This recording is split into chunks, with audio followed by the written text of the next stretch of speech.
সুপ্রিয় দর্শক মণ্ডলী, ঘটনা হচ্ছে আমাকে নওগাঁ জেলার যে এত সুন্দর একটা রেস্টুরেন্ট হচ্ছে এটা কিন্তু আপনারা কেউই জানেন না। তো যাই হোক, এই রেস্টুরেন্টটা কোনটি আর এত সুন্দর রেস্টুরেন্টটাতে আসলে আপনারা কী কী খাওয়া পারবেন সব কিছুই থাকছে আজকের এই ভিডিও। ঘটনা হচ্ছে আমাকে নওগাঁর যে একবারে সাজেকের ডিজাইনে এত সুন্দর করে রেস্টুরেন্ট বানাচ্ছে একটা। এই রেস্টুরেন্টেতে আসলে আপনারা দেশি বিদেশি সব রকমেরই খাবার পাবেন। আর এই রেস্টুরেন্টে যারা খাবার তৈরি করবে তারকেও মনে করা হচ্ছে ঢাকার থেকে লিয়ালছে, মানে আমাকে নওগাঁ জেলার কোনো সলপলেরই খাবার তৈরি করবে না, যা তৈরি করবে সব ঢাকার সলপল। এই রেস্টুরেন্টটা মনে করো চালু করা বেশি দিন হয়নি, মাত্র 1 মাস হচ্ছে চালু করা, আরও মনে করো ডিজাইন করার বাকি আছে।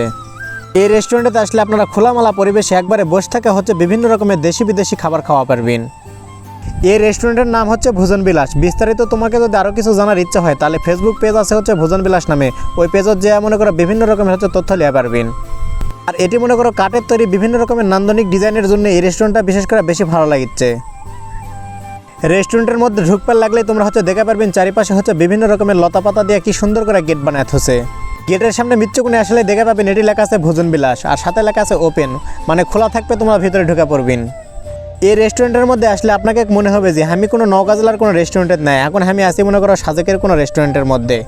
তো আর একটা মনে করো সাজেকের মতো রেস্টুরেন্ট আমাকে এটি তৈরি হয়েছে, সেটার ভিডিও আপনাকে দিব আমি। কিছুদিন পরে শীতের দিন আসছে, তখন মনে হবে যে রোদের বসে থেকে খাবার খায়, তারও কোনো সমস্যা নাই, এই রেস্টুরেন্টে আসবেন আর রোদের মধ্যে বসে থেকেও খাওয়া পারবেন।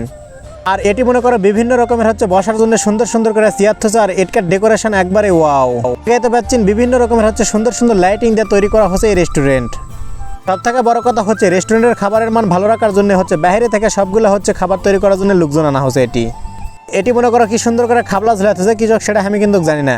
তো যাই হোক, এটি মনে করো তোমাকে খাবারের প্রাইস আমি দিয়ে দিন, তোমরা হচ্ছে যদি দেখা পারেন তাহলে দেখা লিবেন কি খাবার পাবেন এবং খাবারের দামগুলো কেমন হবে সব কিছুই তোমাকে এটি দিয়ে দিন, এর থেকে তোমরা হচ্ছে পড়া লিবেন, আমার অত বড় সময় নেই।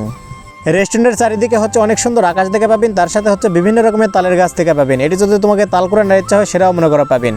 রেস্টুরেন্টের মধ্যে আসা মনে করো আমি এই জিনিসটা দেখে বেশি অবাক হচ্ছি, ইনকা করে ম্যাটা কান দিয়ে আছে সেটাই তো আমি বুঝা পারছি না। তো যাই হোক, মেলায় তো বক কোনো, কিন্তু রেস্টুরেন্টটা কোনটা সেটাই তো তোমাকে কোনো না, তাহলে তোমরা যাবেন নি কীভাবে কও। এখন ঘটনা হচ্ছে এই রেস্টুরেন্টটা হচ্ছে আমাকে নওগাঁ জেলার নিয়ামতপুর একবারে বাজারেই। তোমরা যদি রেস্টুরেন্টে যাবা চান তাহলে তোমাকে চলে আসা লাগবে একবারে নিয়ামতপুর 3 মাথা থেকে একবারে কলেজ রোডে যাতে হাতের বাম সাইডে দেখা পাবেন এত সুন্দর একটা রেস্টুরেন্ট। আর যাই হোক, নওগাঁ বা মান্দার থেকে তোমরা যদি এটি যাবা চান তাহলে তোমাকে আসা লাগবে ফেরিঘাট থেকে 18 কিলো গেলে এই রেস্টুরেন্টটা পাবেন।